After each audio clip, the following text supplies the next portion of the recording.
Hi welcome back to my channel. ఈరోజు కథ అందమైన జీవితం 12వ భాగాన్ని వినేద్దాం.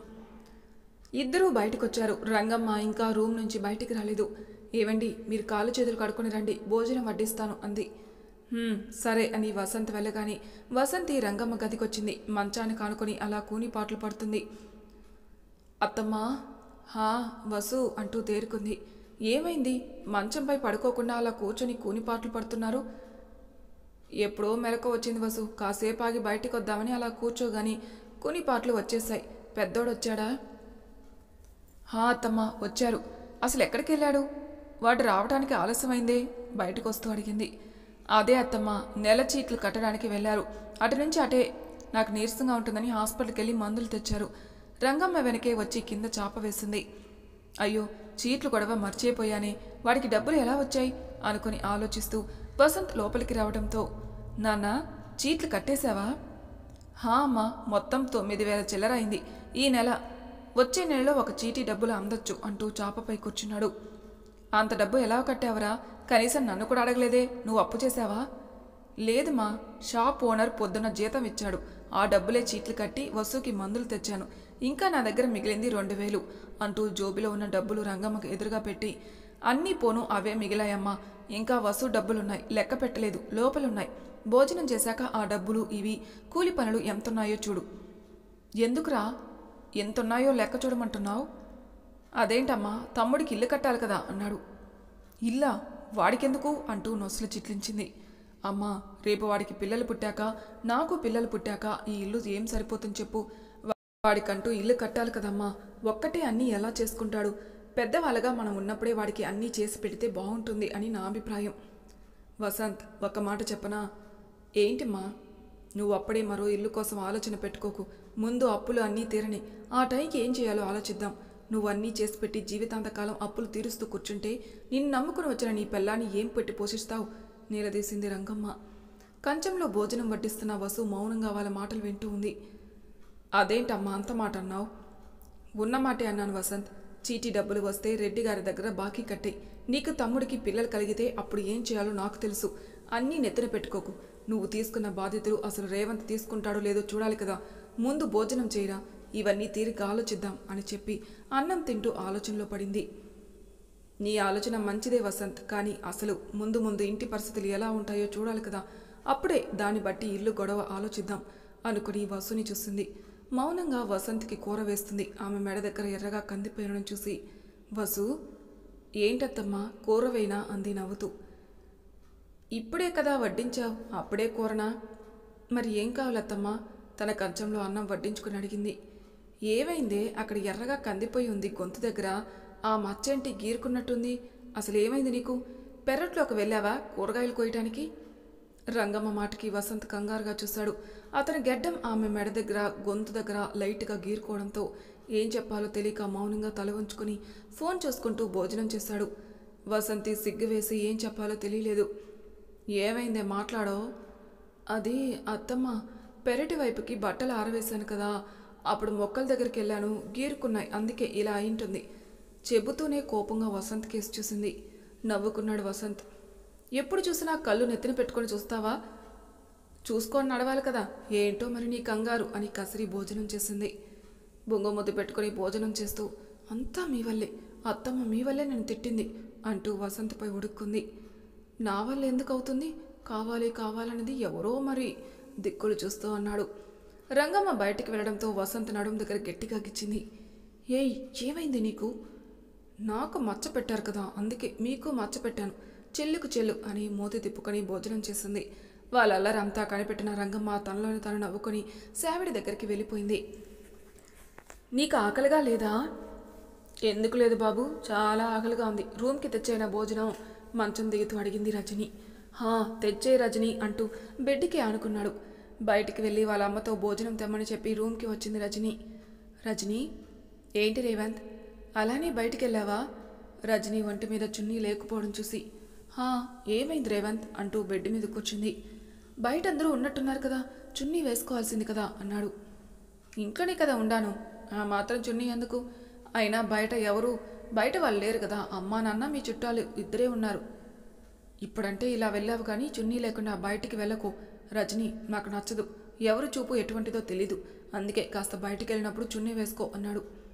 హా సరే అని కొట్టింది. ఇంతలో రజని వాళ్ళమ్మ భోజనం తేయడంతో రేవంత్ పైకి లేచాడు. అమ్మా తెచ్చావా, కాస్త తొందరగా వడ్డించే, ఆకలి దంచేస్తుంది అని రజని అనగానే సీరియస్గా చూసింది దేవి. ముందు నువ్వు అబ్బాయికి వడ్డించు, ఇద్దరు కలిసి భోజనం చేయండి అని చెప్పి భోజనం అక్కడే ఉన్న చైర్లో పెట్టి వెళ్ళగానే రజని కోపంగా చూసింది వెళ్తున్న వాళ్ళ అమ్మ వైపు. ఏంటో మా అమ్మ తను చెప్పిందే నేను చేయాలి అనుకుని డోర్ క్లోజ్ చేసి రేవంత్కి భోజనం వడ్డించింది. ఏమైంది అలా ఉన్నావు? ఏం లేదు రేవంత్ అని అతని పక్కనే కూర్చుంది. కోడి కూర బిర్యానీ కావడంతో రేవంత్ ముఖం అదోలా పెట్టి తన భార్య వైపు చూశాడు. ఏమైంది, తినటం మానేసి అలా చూస్తున్నావు నవ్వుతూ అడిగింది. మనిషి అన్నవాడు ఎంత ఎవరైనా తింటారా, ప్లీజ్ కాస్త తీసేయి, ఇదంతా నేను తినలేను, అనవసరంగా వేస్ట్ అవుతుంది. ఇది కూడా తినకపోతే ఎలా రేవంత్ అంది. ప్లీజ్ రజని. సరే సరే అని అతని ప్లేట్లో బిర్యానీ తన ప్లేట్లో వేసుకుంది. రజని. ఏంటి రేవంత్, ఎప్పటి నుంచి నువ్వు బ్యాంకుకి వెళ్ళాలి అంటే నా ఉద్దేశం నువ్వు ఎన్ని రోజులు లీవ్ పెట్టావని. ఇంకా 4 రోజులున్నాయి రేవంత్, సార్కి ఫోన్ చేసి మరో 2 రోజులు ఎక్స్ట్రా లీవ్ అడుగుతాను. ఎందుకు అన్నట్టు చూశాడు. అమ్మ వాళ్ళు మనల్ని ఎల్లుండి శారీతో పంపిస్తారట, అవన్నీ సర్దుకొని ఒక 2 రోజులు ఫుల్ రెస్ట్ తీసుకుందామని. సరే సరే అని ఇద్దరు మాట్లాడుకుంటూ భోజనం చేశారు. రేవంత్ హ్యాండ్ వాష్ చేసుకుని బయటకు వచ్చాడు. లక్ష్మి ఇంకా రజని వాళ్ళ అమ్మా నాన్న కలిసి భోజనం చేయటం చూసి చిన్న స్మైల్ ఇచ్చాడు. ఏంట్రా అయిందా భోజనం, పొద్దుననగా లోపలికి వెళ్ళి ఇప్పుడొచ్చావు బయటికి, ఏరా మాతో కూర్చోవా అని వెటకారంగా అడిగింది లక్ష్మి. ఊరుకో అత్త, నేనెందుకు బయటికి రాను, జర్నీ చేసి నీరసం వచ్చింది అని ఇప్పుడే పడుకొని లేచాను, భోజనం చేశాను అని హాల్లో ఉన్న సోఫాలో కూర్చున్నాడు. ఇంతలో బయటకొచ్చింది రజని. ఏంటి రజని, భోజనం అయిందా? హా ఆంటీ గారు, ఇప్పుడే నేను రేవంత్ ఇద్దరం కలిసి భోజనం చేశాం అని నేరుగా రేవంత్ దగ్గర కూర్చుంది. లక్ష్మి అలానే చూసింది రజనిని. చెదిరిన జుట్టు, నలిగిన నైటి, దానిపై చున్నీ కూడా లేకపోవడం చూసి ఎదురుగా ఉన్న దేవి వైపు చూసి, దేవి. ఏంటి లక్ష్మి, రజని చదువుకుంది కదా, మరి ఏంటి అలా బయటకొచ్చింది? ఒకసారి తను చూస్తే ఎవరికైనా ఇట్టే విషయం అర్థమైపోతుంది. ముందే చెబుతున్నాను, నీ పుట్టింట్లో నీ కూతురు ఎంత గారాభంగా అన్నా పెరగచ్చు, కానీ అక్కడ ఉన్నది మాత్రం రంగమ్మ. తనకి ఆడపిల్ల అంటేనే నీట్గా పద్ధతిగా ఉండాలి. కాస్తైనా తెలీదా, గదిలో ఎలా ఉన్నా బయటకొచ్చినప్పుడు కాస్త ఆ తలదువ్వుకొని బట్టలు సరిచేసుకొని రావాలని. చిన్నపిల్ల కదా లక్ష్మి, తనకి నేను చెబుతాలే, నువ్వేమీ కోప్పడుకు అంది దేవి. ఏం చెబుతావు, నీ కూతురు ఏమీ పాలు తాగి పసికంది కాదు. అక్కడ రంగమ్మ పద్ధతి, పెద్ద కొడలు కూడా చూసావా ఎలా ఉందో, కాస్త అన్నీ నేర్పు. ఇలానే అక్కడ ఉందంటే రంగమ్మకు అసలే నచ్చదు. ముందు నీ కూతుర్ని కాదు నన్ను దెప్పు పొడుస్తుంది, ఇలాంటి సంబంధం తెచ్చి అంటగట్టావని. కోప్పడికి లక్ష్మి, కాస్త జాబ్ ఒకటి చేస్తుంది కదా, ఈ మధ్యన ఫ్యాషన్గా ఉంటుందిలే, నేను అన్నీ దగ్గరుండి చెబుతాను. జాబ్ చేస్తే ఏంటి, ఫ్యాషన్ చేయాలి కాదని అనటం లేదు, కానీ ఒకసారి నీ కూతురు వాడి పక్కన ఎలా ఉందో చూడు అని దేవికి చూపించింది. కూతుర్ని చూడగానే తనకే పిచ్చ కోపం వచ్చింది. ఇది పరువు తీసేలా ఉంది, మంచి కుటుంబంలో పడింది అనుకుంటే దీని పిచ్చి పిచ్చి వేషాలతో అందరికీ కోపం రప్పించేలా ఉంది అనుకుని తనలోని తాను బాధపడింది. చూసావు కదా, కాస్త చెప్పు, మామూలుగా కాదు గట్టిగానే అని చెప్పి లక్ష్మి అనగాని దేవి ఇంకా ఏం మాట్లాడలేదు. సాయంత్రం అవడంతో పెరటి వైపుకు వెళ్ళి అరటి చెట్టుకి ఉన్న పచ్చి అరటికాయలు కోసి లోపలికొచ్చింది వసంతి. వసంతి. ఏంటత్తమ్మా, నేను పాలు తీసుకొని వస్తాను, పెద్దోడేడి? షాప్కి వెళ్ళారత్తమ్మా, 1 గంటలో వచ్చేస్తానన్నారు. ఈరోజు షాప్కి వెళ్ళాడా? మీరు సావిడి దగ్గరికి వెళ్ళారు కదా అత్తమ్మా, అప్పుడే భోజనం చేసి వెళ్ళారు, ఈరోజు తొందరగా వచ్చేస్తానని చెప్పారు. సరే కానీ ఇప్పుడు ఆ అరటికాయలు ఎందుకు, వంట పొద్దున చేసావు కదా, కూర కూడా ఉందని చెప్పావు. హా అత్తమ్మా, వసంత గారు బజ్జీలు వేయమన్నారు, షాప్కి వెళ్లే ముందు ఆర్డర్ వేసి మరీ వెళ్ళారు. సరే సరే కానివ్వు, నేను పాలు తీసుకొని వస్తాను అని రంగమ్మ వెళ్ళగానే వసు అరటికాయ బజ్జీలు వేసి ఇల్లంతా చక్కబెట్టుకుని స్టవ్ పై పాలు సిమ్లో పెట్టి హాల్లోకి వచ్చి చాప వేసుకుని పెళ్లికి బట్టలు ఇచ్చిన జాకెట్ ముక్కలు తీసుకుని నీట్గా కట్ చేయడం మొదలుపెట్టింది. కాలు కడుక్కొని లోపలికొచ్చాడు వసంత్. హాల్లో ఒక కాలు మడత పెట్టుకుని మరో కాలు చాపుకొని జాకెట్ ముక్కలు కట్ చేస్తున్న వసుని చూసి నవ్వుకున్నాడు. దీనికి ఎంత ఓపిక ఎక్కడి నుంచి వస్తుందో అర్థమే కావటం లేదు అనుకుని పక్కనే ఉన్న చిన్న ప్లాస్టిక్ బాల్ తీసుకుని వసు మీదకి విసిరాడు. ఉలిక్కిపడి చూసింది. కాస్త ఇంట్లోకి ఎవరు వస్తున్నారో పట్టించుకో, అయినా ఇప్పుడు పెట్టావు ఏంటి దుకాణం, అయినా ఒంట్లో బాగాలేదు కదా, పడుకోవచ్చు కదా కాసేపు అంటూ సోఫాలో కూర్చున్నాడు. ఈ టైంలో ఎవరైనా నిద్రపోతారా అని ఒక సీరియస్ లుక్ ఇచ్చి ఆ బట్టలన్నీ కవర్లో పెట్టి పక్కన పెట్టి వసంత్కి మంచినీళ్ళిచ్చింది. కాఫీ లేదా అన్నాడు. అవుతుందండి, తెస్తాను అని అతని కోసం ఎంతో ప్రేమగా వండిన బజ్జీలు ప్లేట్లో పెట్టి పాలు మరగడంతో స్టవ్ ఆఫ్ చేసి బయటకొచ్చింది. బజ్జీలు వేశావా అన్నాడు. మీరే కదా వేయమన్నారు, వేయకుండా ఎలా ఉంటాను అని నవ్వుతూ అతని పక్కన కూర్చుంది. అమ్మేది అన్నాడు. పాలు తీయడానికి వెళ్ళారండి అని చెప్పి ఇద్దరు కలిసి బజ్జీలు తిన్నారు. వసు 2 తిని గబగబా వంటగదికొచ్చి వసంత్కి కాఫీ కలిపింది. వసు కాఫీ అంటూ తిన్న ప్లేటు పక్కన పెట్టి అరిచాడు. తెస్తున్నానండి అని వసంత్కి కాఫీ ఇచ్చింది. రంగమ్మ రావడంతో ఆమెకి బజ్జీలు పెట్టి పాల క్యాన్ తీసుకుని వంటగదికెళ్ళింది. ఉదయం టీకి సరిపడా పాలు తీసి మిగిలినవి క్యాన్లో ఉంచింది. ఏంట్రా ఈరోజు షాప్కి వెళ్ళావంట? 2 రోజులు వెళ్ళనన్నావు, బజ్జీలు తింటూ అడిగింది రంగమ్మ. హా అమ్మా, కానీ అకౌంట్స్ దగ్గర ఓనర్ గారికి నేను తప్ప ఎవరు నచ్చటం లేదు. ఈ పెళ్లి హడావిడిలో పడి నేను షాప్కి లీవ్ పెట్టాను కదా, వాళ్ళ అబ్బాయికి అకౌంట్స్ దగ్గర కూర్చోబెడితే మొత్తం డబ్బంతా తాగుడికి తగలేశాడు. షాప్లో కుర్రాళ్ళున్నా వాళ్ళ బుద్ధి కూడా మంచిది కాదని ఇంకా ఆయన నాకు ఫోన్ చేసి బ్రతిమలాడేసరికి వెళ్ళక తప్పలేదు. పైగా జీతం పెంచారమ్మా, వచ్చే నెల నుండి 2000 ఎక్స్ట్రా ఇస్తానన్నారు. సంతోషపడుతూ తన తల్లితో చెప్పాడు. లోపలున్న వసు తన భర్త మాటలకి మనసులోని ఆనందపడింది.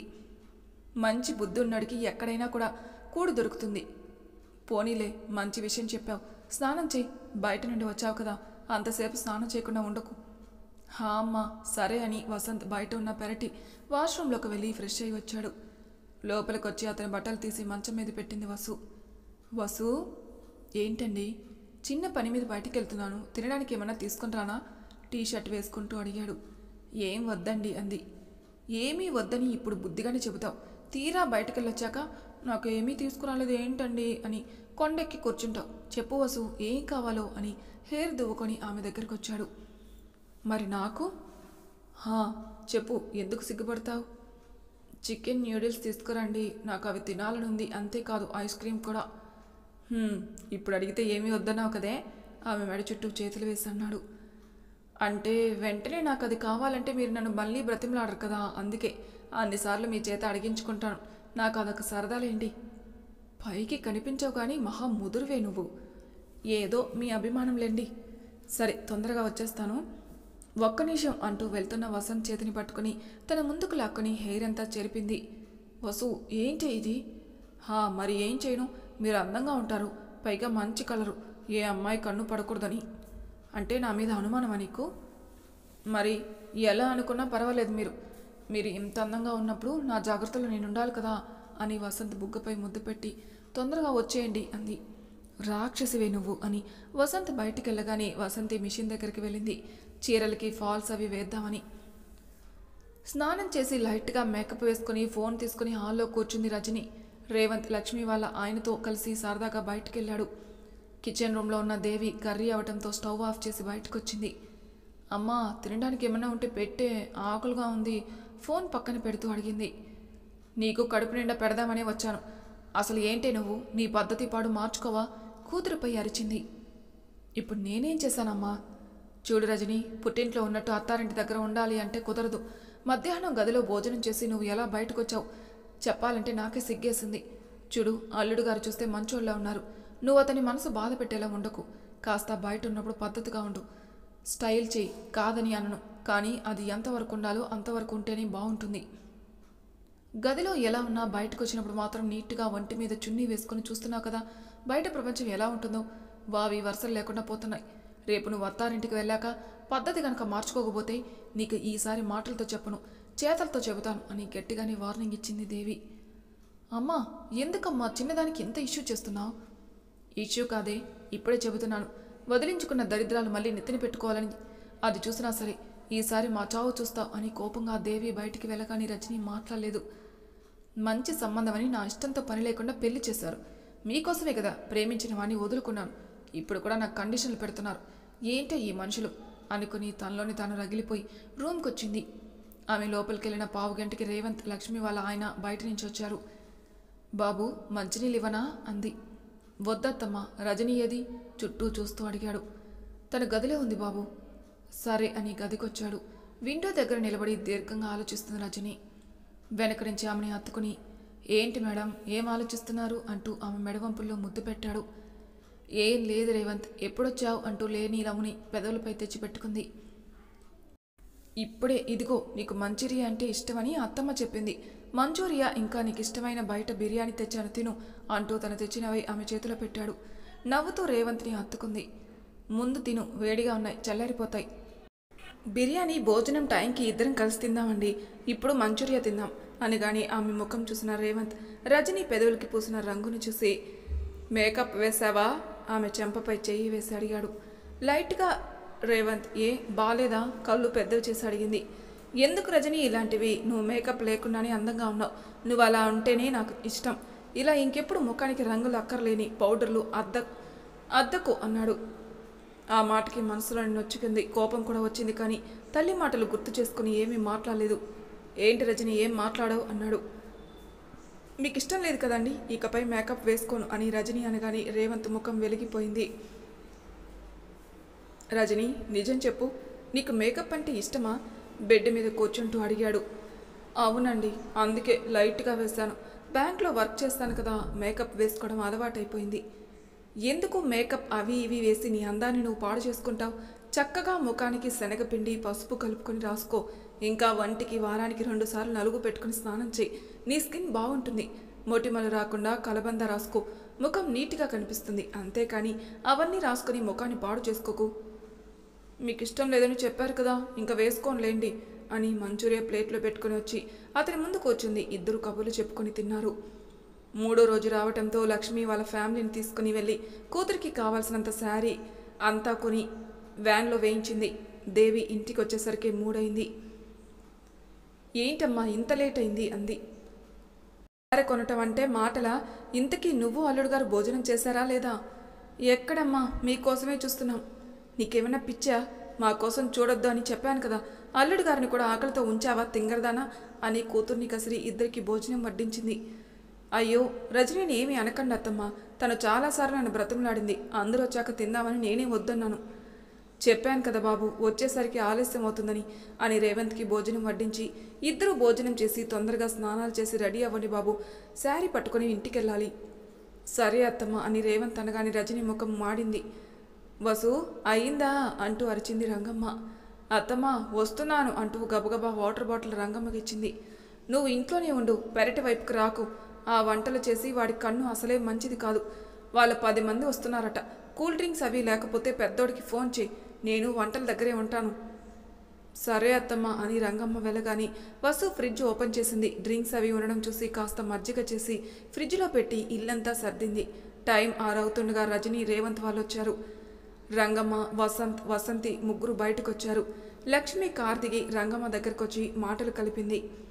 వసంత్ తన ఫ్రెండ్స్ ఇద్దరిని పిలిచి రజనీ తెచ్చిన శారీ అంతా రేవంత్ గదిలోని పెట్టించాడు.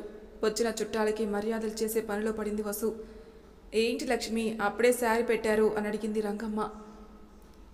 ఎప్పటికైనా పెట్టాలి కదా అని ఇప్పుడే పెట్టారులే రంగమ్మ, పర్వాలేదు, చిన్నోడికి మంచి ఫ్యామిలీని దొరికింది, వాళ్ళ అత్త మామగారు బాగానే చూసుకుంటున్నారు. పోనీలే, ముందు లోపలికి పద, వచ్చిన వాళ్ళకి భోజనం వడ్డిద్దాం అని వచ్చిన చుట్టాలకి భోజనం ఏర్పాట్లు చూశారు. అన్నీ చక్కబెట్టేసరికి టైం 9 అయింది. అందరూ వెళ్ళగానే రంగమ్మ సోఫాలో కూర్చొని గదిలో రేవంత్ రజనీలు ఉండడం చూసి రజనీ చెప్పండి అత్తమ్మ అని బయటకొచ్చింది. ఇద్దరు బట్టలు మార్చుకొని రండి, భోజనం చేద్దరు. సరే అత్తమ్మ అని రజనీ లోపలికెళ్ళింది. వసు లక్ష్మితో మాట్లాడి లోపలికొచ్చి సోఫాలో కూలబడింది. ఏమైంది వసు? ఏం లేదత్తమ్మ, లక్ష్మి ఆంటీ వాళ్ళ కూతురు గొడవ చెబుతుంది. ఏం చేస్తుంది దాని కూతురికి? ఈ మధ్యన మాయరోగం వచ్చినట్టుంది, కట్టుకున్న మొగ్గుని వదిలేసి ఎవరో కావాలంటుంది. కూతురు మీద ప్రేమ చంపుకోలేక లక్ష్మి అలా ఊరుకుంటుందే కానీ అదే నేనైతేనా దాని కాళ్ళు చేతులు వెరుకొట్టి మూలను కూర్చోబెట్టేదని కోపంగా అంది రంగమ్మ. లోపల బట్టలు మార్చుకుంటున్న రజనీ ఆ మాటలు వింది. అయినా లక్ష్మి ఆంటీ అల్లుడు చాలా మంచివారు కదా అత్తమ్మ, వాళ్ళ కుటుంబం కూడా మంచి వాళ్ళని చెప్పారు. అలాంటిది ఎందుకు అమ్మాయి అలాంటి పనులు చేయటం? ఒళ్ళు కొవ్వెక్కింది, ఏం చేస్తుంది? ఇంక వదిలే ఆ గొడవ. పెద్దోడేడి వసు? వంటలు కొన్ని మిగిలాయి కదా అత్తమ్మ, బట్టల షాప్ వాళ్ళకి ఇద్దామని వెళ్ళారు, ఆయన వచ్చేసరికి లేట్ అవుతుంది అత్తమ్మ. సరే సరే, ఈ లోపు నువ్వు స్నానం చేసిరా, భోజనం చేద్దాం. హా అత్తమ్మ అని పైకి లేచింది. రజనీ రేవంత్ బయటికి రావడం చూసి రజనీ మీకు భోజనం వడ్డించినా? అప్పుడే వద్దులే వదిన, అన్నయ్య వచ్చాక అందరం కలిసి తిందాం, ఇప్పుడే కదా చికెన్ పకోడీ తింటా, అప్పుడే భోజనం అంటే కడుపు ఖాళీ ఉండదు అని రంగమ్మ పక్కన కూర్చున్నాడు. రజనీ ఏం మాట్లాడలేదు, కోపంగా రేవంత్ వైపు చూసింది. నాకు ఆకలేస్తుంది, వీళ్ళ అన్నయ్య వచ్చే వరకు ఉండటం అంటే ఎలా అనుకొని తను సోఫాలో కూర్చుంది. రజని, నీకు భోజనం పెట్టేయినా అంది. వద్దు వసంతి, బావగారు వచ్చాక అందరం కలిసి తిందాం అంది. సరే అని వసంతి తన గదికి వెళ్ళి బట్టలు టవల్ తీసుకుని వాష్రూమ్కి వెళ్ళింది. రజని అంటూ పిలిచింది రంగమ్మ. ఏంటత్తమ్మా? ఇక్కడ నువ్వేమీ మొహమాట పడకు, నీకు నచ్చినట్టు ఉండు. వసంతిని చూసావు కదా ఎలా ఉంటుందో, అందరూ నాతో ఎలా ఉంటారో ఏంటో అన్న భయాలు పెట్టుకోకు. నాకు నువ్వు వసంతి ఇద్దరు సమానమే. ఇద్దరిని నా కూతురులాగానే భావిస్తున్నాను. నువ్వు మీ అమ్మ నాన్న కోసం దిగులు పెట్టుకోకు. వాళ్ళని చూడాలి అనిపిస్తే రేవంత్ నిన్ను తీసుకుని వెళ్తాడు. నువ్వు జాబ్ చేస్తున్నావు అంటున్నావు కదా, చెయ్యి. నీ ఇష్టాలకి నేను ఏమీ అడ్డు చెప్పను, కానీ మనం మంచి పేరు తెచ్చుకోవాలి అని కోడలికి మంచి మాటలు చెప్పింది. రంగమ్మ మాటలు వింటూనే రేవంత్ కేసు చూసింది. కడుపులో ఆకలి దంచుతుందని, కానీ రేవంత్ ఫోన్లో మునిగాడు. ఇంతలో ఫ్రెష్ అవి బయటకొచ్చింది వసంతి. వసంతి, అత్తమ్మా అంటూ ముందుకొచ్చింది. బస్సును చూసిన రజని, ఈవిడగారేంటి నైటీ మీద చున్నీ అంతా కప్పుకుంది? అందుకేనా నా మొగుడు కూడా చున్నీ వేసుకో అంటూ చంపుకు తింటున్నాడు? ఏంటో వీళ్ళ పద్ధతులు. ఆకలి బాగా వేస్తుంది, ఇంకా ఎంతసేపు వెయిట్ చేయాలో అనుకుని తనలోనే తానే విసిగిపోయింది. మరి తర్వాయి భాగంలో ఏం జరుగుతుందో నెక్స్ట్ ఎపిసోడ్లో తెలుసుకుందాం. అంతవరకు నా ఛానల్ సబ్స్క్రైబ్ చేయని వాళ్ళు ప్లీజ్ సబ్స్క్రైబ్ చేసుకోండి. లైక్ చేసి షేర్ చేయండి. మీ అభిప్రాయాలు నాకు కామెంట్ రూమ్లో తెలియజేయండి. Thank you for listening.